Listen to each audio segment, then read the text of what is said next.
Good afternoon, good morning, good evening, whenever this reaches you. This is Matthew Robert Payne. This is called I Did Not Come to Destroy the Prophets. It's a continuation of the Sermon on the Mount. Matthew 5:17 says, "Do not think I came to destroy the law of the prophets. I did not come to destroy, but to fulfill." It's Jesus speaking. "For assuredly I say to you, till heaven and earth pass away, not one jot or tittle will by no means pass away from the law until it is all fulfilled." I think you can one jot. It's one jot or one tittle. Someone said that a tittle is the littlest sort of mark, not one comma or not one full stop, will pass away from the written law and the prophets until heaven and earth pass away. That means heaven and earth hasn't passed away, which means the law and the prophets haven't passed away.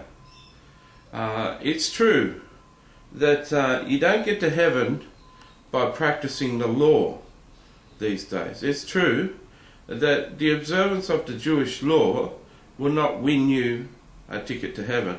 Only salvation through Jesus Christ, through grace, will get you to heaven. That being so, even though you're saved, it doesn't mean that you can ignore the law and the law has passed away. Because Jesus said quite clearly here that he did not come to destroy the law. Now, it's important that he said that, because today people preach that the law has been passed away. It's important that Jesus preached, "I did not come to destroy the law," because people have destroyed the law because of him. Thou shalt not covet, thou shalt not want what your neighbour has got, his cattle, his car, his possessions, his wife, anything he's got. Coveting is so widespread throughout the community these days. There's so many Christians who covet, who want the best of the world has to offer. They want the best of all the products in the world. They want to be hip. They want to be the best. They want to keep up with the Joneses. This is purely coveting.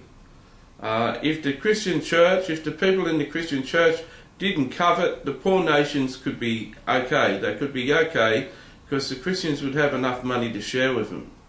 I've heard, I've said it before, I've heard that Christians spend more money on chocolate and chocolate products than they give to the poor.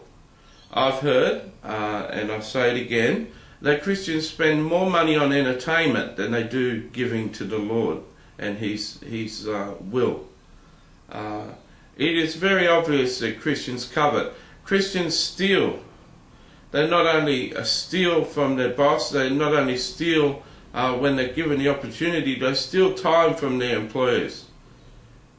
When you're at work, it's time to work. It's not time for Facebook. It's not time for emails. It's not time to engage in personal matters and phone calls to home.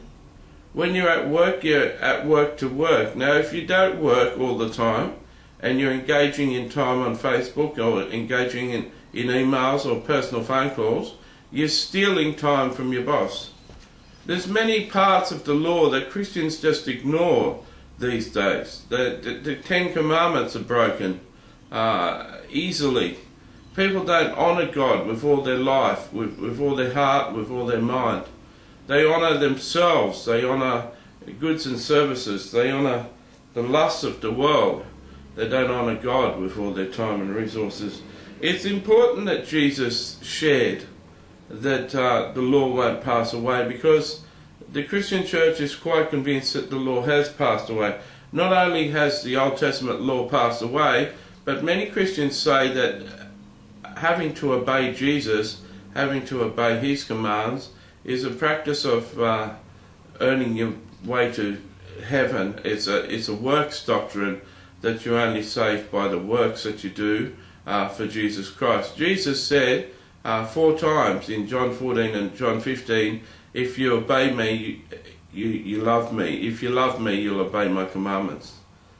Jesus was quite emphatic can't say. Jesus was quite insistent that we obey his commands. He even said in John 14, if you don't love me, you won't obey my commands. If you love me, you will obey my commands. It's quite obvious that people who don't obey Jesus do not love him as they say they do. If you're married to a spouse and she had 3 things that she hated you doing and 3 things that she loved you doing, it wouldn't be very loving of you to do the 3 things that she hated and not do the 3 things that she loved. So too with Jesus Christ and his commands and the Old Testament. There's things that we're meant not to do if we love Jesus Christ. There's things that we're meant to do if we love Jesus Christ. And we should be doing those things, and we shouldn't be doing the things that we're not meant to do. Jesus shared quite clearly that heaven and earth would pass away before the Old Testament law would pass away. Once again, we're not saved by the law of God. We're saved by grace, and salvation is a free gift. But we're not to trample all over the law and forget about the law. I hope you've enjoyed this teaching and it's shared something with you and opened your eyes in some way.